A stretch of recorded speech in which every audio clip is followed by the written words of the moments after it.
He used to talk, maybe more than he should have, not just with his mouth, but with his actions, with the constant checking in, the reassuring messages, the gentle reminders that he cared.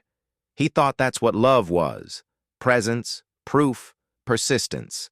He'd reply to texts within seconds, pick up calls on the first ring, show up even when he was drained, just to make sure she never doubted how he felt. He made excuses for her coldness, told himself she was just busy or had walls up from past pain. He believed if he just loved hard enough, showed her enough, she'd eventually see his worth. But slowly, her responses grew shorter, her tone sharper, her interest more distant.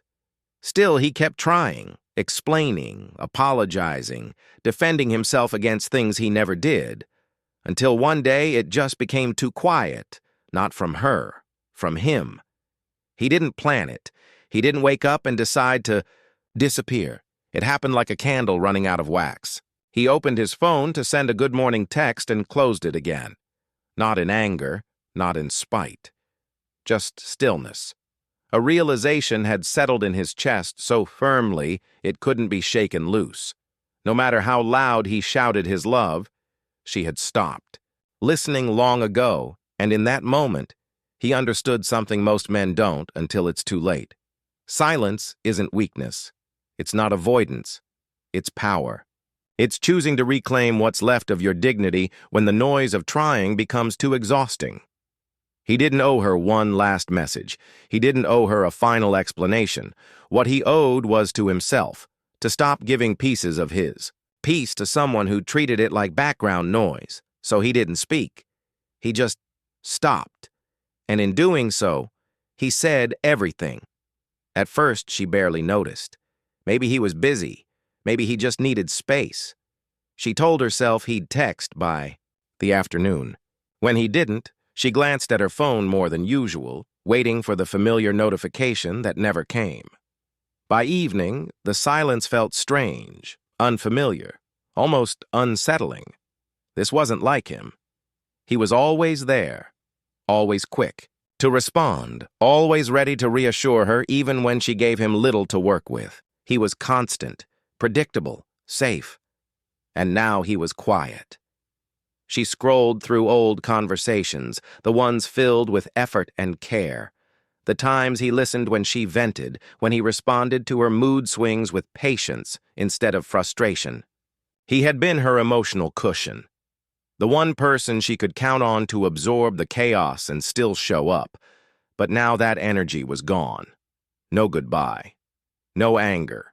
Just absence. And it was that calmness, that silence, that unnerved her most. She didn't realize it yet, but this was the moment the power dynamic shifted. She had been the one to call the shots, respond when she felt like it, keep him close but never too close.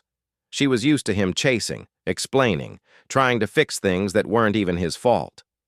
And now he wasn't doing any of that. He wasn't reacting. He wasn't explaining. He wasn't showing up. He was just gone, not blocked, not bitter, just out of reach. And that's when she started to feel it.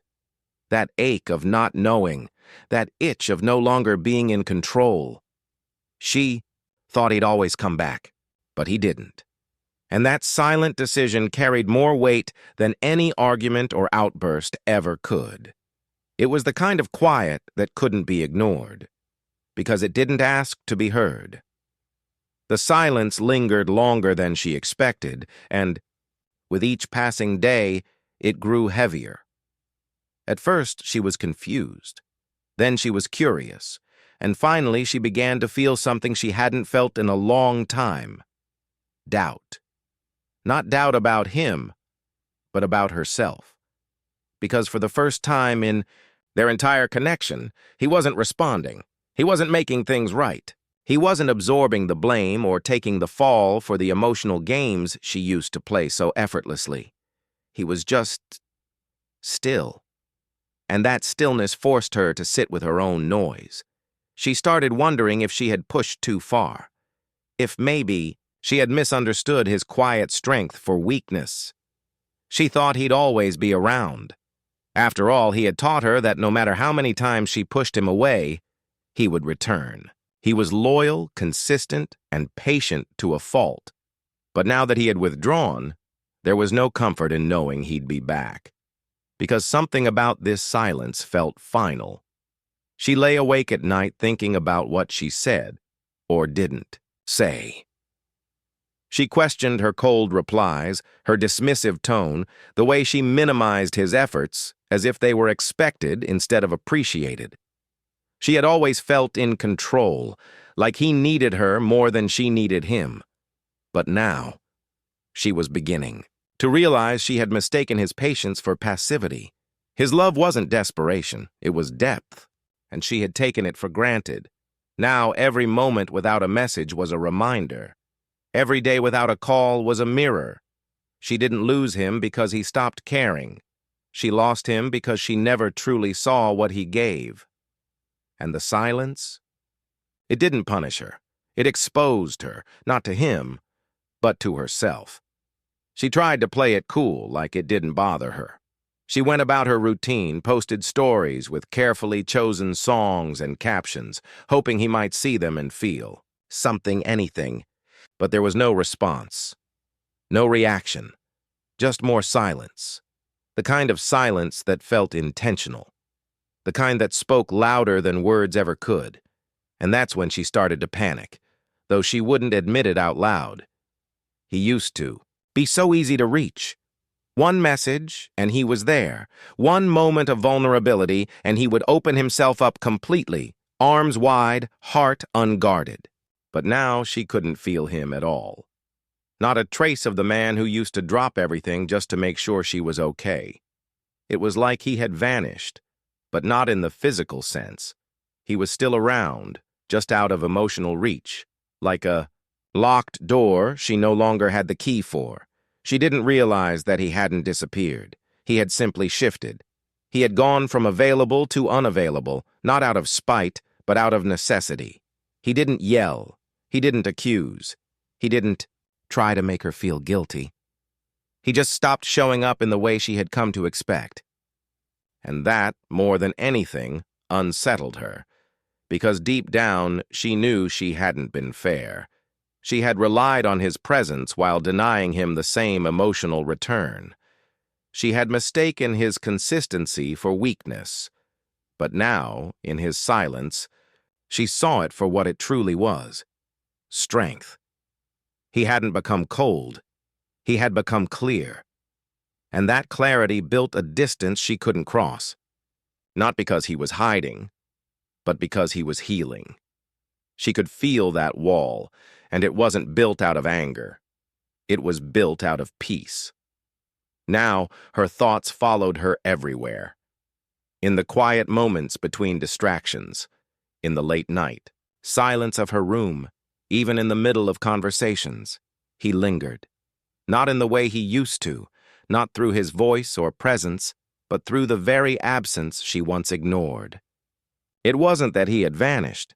It was that he had withdrawn with such calm that it unsettled her deeper than any fight ever could. There was no closure, no dramatic exit, no final message that she could twist or argue with. Just the quiet, kind of leaving that made everything feel unfinished. She sent a message once, just a simple, "Hope you're doing okay." He didn't reply. She stared at the screen for hours, checking if it had been read, hoping for any sign of him, something to hold on to. There was nothing. Not because he was being cruel, but because he had outgrown the need to explain himself to someone who had never truly listened. That realization hit harder than she expected. He wasn't just ignoring her, he was gone in a way she couldn't reverse.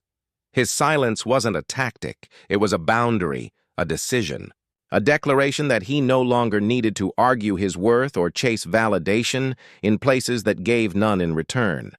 And in that stillness, he had found something she never expected him to: peace. She could try again. Maybe send another message, post something to get his attention. But she already knew deep down it wouldn't work, because he had changed. The man who once needed her to see him no longer needed to be seen by her at all. He had nothing left to prove. He wasn't lost. He was simply done. And in his silence, he had finally found the one thing he had been searching for all along: himself.